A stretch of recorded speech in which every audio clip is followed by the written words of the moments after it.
welcome to today's video. That's so cheesy to me. Like, I'm just gonna be real with y'all. Part of my struggle with filming these videos is because I hate the hey y'all. It's because I hate the welcome to my video. Like, I just want to talk to y'all like you're real people sitting in a room with me, because at the end of the day, it's not like I have 100,000 people following me. There's maybe a handful of y'all that really care. So I'm just gonna talk like you're here with me. And right now, if you were here with me, you would know that I am Hot Mess Express. We literally just got back from the hockey game. I'm filming this very late at night because I knew I could not let an opportunity where I was wearing makeup slip through my face. If you clicked on this video, then you obviously saw the title of this video, and we are going to go over the 25 books in 2025 that I want to read. I have kind of sat down and thought to myself, how do I want to refocus my reading for next year? And I think giving myself more challenges, because I am a collector and I'm a mood reader, and sometimes my mood does not allow me to read the books that I collect. And so I figured if I give myself challenges, such as the series and the individual books, then I will soar in 2025 as far as my reading goes. A lot of these books I don't really know a lot about. I will go ahead and tell you guys, this is not going to be full of spoilers. Lately, I've kind of enjoyed going into my books kind of blind. So while I've added them to the list because I was told something about them that was interesting, I just don't remember them.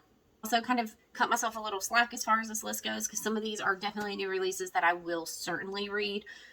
Some of these are also a part of the series that I'm planning to read next year. Let's start with this short stack pile of honorary mentions that really should be on the list. They just didn't get to me in time, or I didn't know about them in time to add them to the list. But they are definitely books that I want to read, and I most likely will read next year. The first one is the one I got on Black Friday, which is The Twilight Garden by Sarah Nisha Adams. Maybe it's a cozy read. It could be general fiction. For all I know, it could be a romance, but the next two are my December Book of the Month picks. I put Book of the Month on pause for a long time because I was just getting books just to get books. So I put it on a 3-month pause, and I literally just went back in December to either decide if I'm going to keep it or if I'm going to resume it. And then I saw what the picks were, and my credit had already went through, so I just went ahead and used it, and I got one book, and then I saw another one I had to have.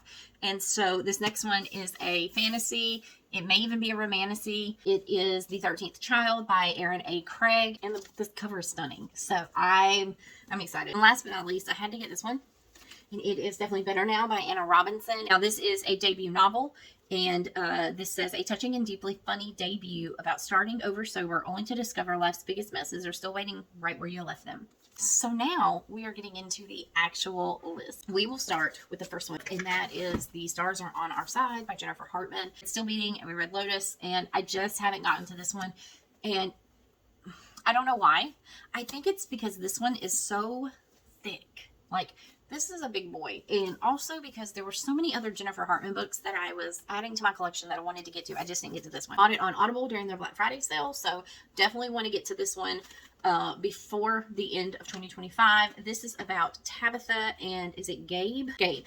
This is about Tabitha and Gabe. So this is about another victim from the Still Beating series and brother of the MMC in Lotus. So it all ties together. Next is a part of my series of 2025, which is the Magnolia Park series. One of my closest friends loves this series, had a fit over it when the last one came out, and she has been trying to get me to read this because she thinks I will just devour it. The next one is Just Our Luck by Denise Williams. It says, a lottery ticket and donuts equals love in this steamy new fake dating romance. One of my favorite tropes is about Sybil and Kieran. Sybil has always had luck. Lately, her luck has been down, and she decides to take what little bit of money she has left in the bank and go buy a lottery ticket. Kieran is the MMC, and he's put his dreams of becoming a doctor on hold to help run the family bakery. She goes to the bakery, leaves her ticket behind, and there's this thing that happens where it looks like he's made this big romantic grand gesture, trying to get the ticket to her, and it ensues from there. So I just think this is super cute. Next up on the list is Children of Blood and Bone, and I am probably going to butcher this author's name, but it is Tomi Adeyemi. I think I've read that this is YA, but it is about a group of people who are trying to bring magic back to themselves, and there is a prince who is trying to eradicate it. And so I just think that looks super interesting. When I saw it randomly and I picked it up, I don't even think I've seen, maybe one person has talked about it that I actually actively watch. So, okay. So the next one should be no shock to anyone who reads romance books, but this is Wild Side by Elsie Silver.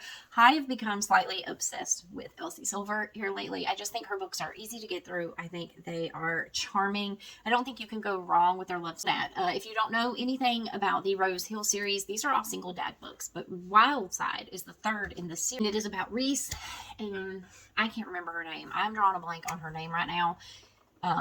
It is about Reese and the FMC, and this is a marriage of convenience. It has to do with her nephew, and his guardianship is being contested.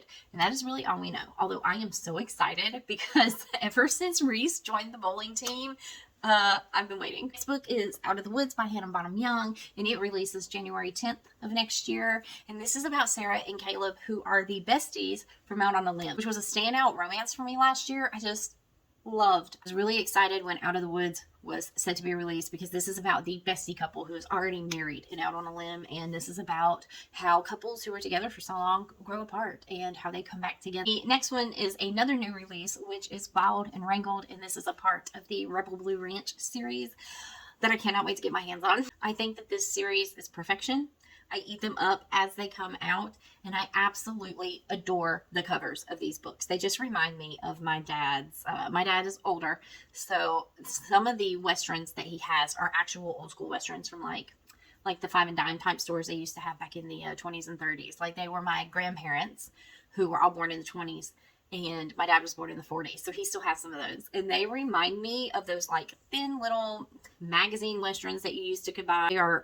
They're just magical. And so I just kind of feel a kinship to the series. And the next book is Slow Dance by Rainbow Rowell. There was another book by Rainbow Rowell that had just come into my orbit, and this one just happened upon me too. The next one we have is First Time Caller by B.K. Borson. I don't know much about it except that it is supposed to be a Sleepless in Seattle retelling, and Sleepless in Seattle is one of my favorite movies of all time. This next book is The Lost Bookshop by Evie Woods, and I read this line and it hooked me. It says, "The keeper of stories meets the lost apothecary in this evocative and charming novel full of mysteries and secrets." This next book is one that is estimated to come out April 29th of next year, but I feel like the release date on this one has been pushed, and I'm not even clear why. It is A Witch's Guide to Magical Innkeeping by Sangu Mandana. I hope I did not destroy that name. The next one is one where I have always kind of been interested in reading this, and for one reason or another I haven't, and so I came across it again, and I was like, I need to remember that I want to actually read this,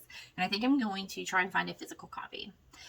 But it is a collection of horror, sci-fi, cosmology type books by H.P. Lovecraft, and it is the Necronomicon, and it's just weird tales, and so I just kind of want to read it. These are not new. They've been around since the 20s and 30s. He originally published these in the Pulp magazine. These next few books need no introduction. First up, we have Say You'll Remember Me by Abby Jimenez. Next one is Great Big Beautiful Life by Emily Henry. And then finally, one of my newest obsessions, Onyx Storm, comes out January 21st of next year. I flew through Fourth Wing, I flew through Iron Flame, and I hate myself for it now because I read both of those in 3 days and wish I had waited until about a week before this book came out. I have listed on here Throne of Glass, which I just mean in general. And then we have Caught Up by Navessa Allen. It's Out by her was a standout book for me this year. How Navessa Allen accomplished what she did in Lights Out, it just blows my mind. I have read that book twice, and I literally just listened to the audio just to have something to listen to when I was doing a puzzle, because everybody was raving about it and I hadn't done that yet, and no regrets. Next up, we have The Enchanted Greenhouse by Sarah Beth Durst. This one comes out July 15th.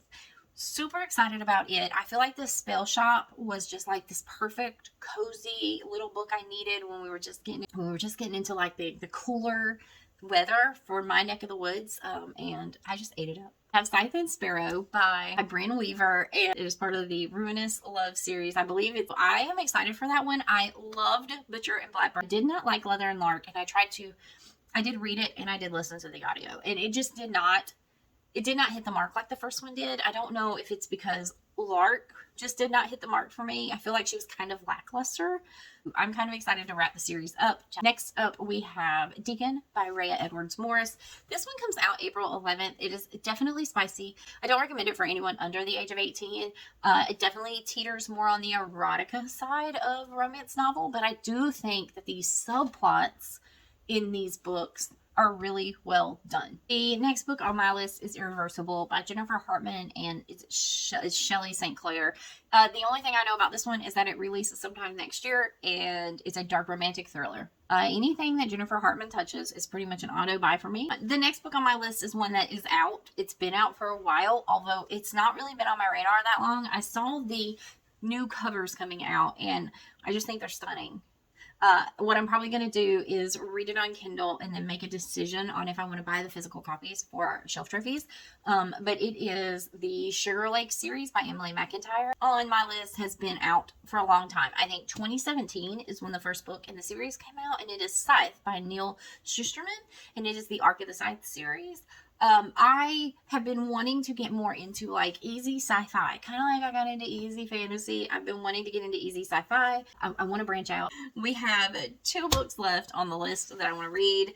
Of course, One Dark Window is on here, and I spent money on these babies. They are stunning. I'm gonna read them. I'm shopping at Target. I was picking up a couple of books that I was adding to my collection, and I needed a third because they were doing the buy 2 get 1 free sale, and so I still haven't taken the sticker off of it. But I picked up Heartless Hunter by Kristen Cicerelli, and I have this one added on here. It is the last book on my list of 2025, but I've seen nothing but good things about these. The inside of the dust jacket says, "Enemies to lovers doesn't get more high stakes than a witch and a witch hunter falling in love." That's it. Those are the 25 and 25 that I want to read, and I can't wait to see what you guys think of this list. I want to know what your list looks like. Let me know if you've read some of the things on this list, and I will see you guys in the next video. Bye!